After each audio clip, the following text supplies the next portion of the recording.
ہجرت ہوئی مدینہ شریف کی طرف.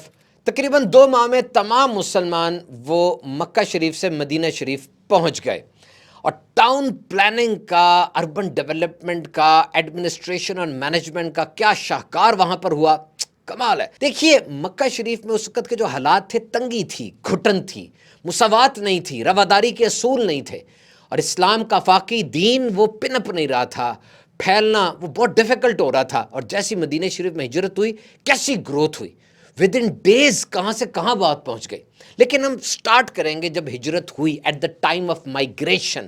اس وقت محدود وسائل تھے، وہ مہاجرین کی ایک بڑی تعداد وہاں سے آ گئی تھی، بے سر و سامانی کا عالم تھا، اور پھر نئے لوگ تھے، نئی آبادی تھی، نئے گھر تھے، نئے رسوم و رواج وغیرہ ہوں گے. اس میں جذب ہونے کی کیا کیسا ایک مسئلہ بن جاتا. اور یاد رکھیے مہاجرین، یہ مائگریشن جو ہوتی ہے، امیگرینٹس جو ہوتے ہیں، یہ آج کے اس جدید دور میں بھی بڑا ایک مسئلہ ہے، اور الگ سے ڈپارٹمنٹس بنے ہوئے ہیں، اور دنیا کے سارے مہاجرین کو اکٹھا کر لیا جائے نا تو یہ ایک بہت بڑا الگ سے ملک بن جائے، جو شاید تیسرے چوتھے پانچویں نمبر کا ملک ہو دنیا میں. اور ان کے حقوق اور ان کو غذا دینا یہ بڑا ڈیفیکلٹ ہوتا ہے. اور آج جناب مدینے کے اندر مکے سے آنے والے ڈھیروں مہاجرین ہیں، اور مکے کی اپنی رہائشی انصار بھی ہیں، سارے کھڑے ہوئے ہیں. اس سے پہلے کہ وہاں اکنامک ڈیڈ لاک آ جاتا، نبی پاک نے کیا فرمایا؟ ایک مہاجر ایک انصار کو بلایا، دونوں کو بھائی بھائی بنا دیا، مواخات کر دی، بھائی چارہ کر دیا. Excellent example.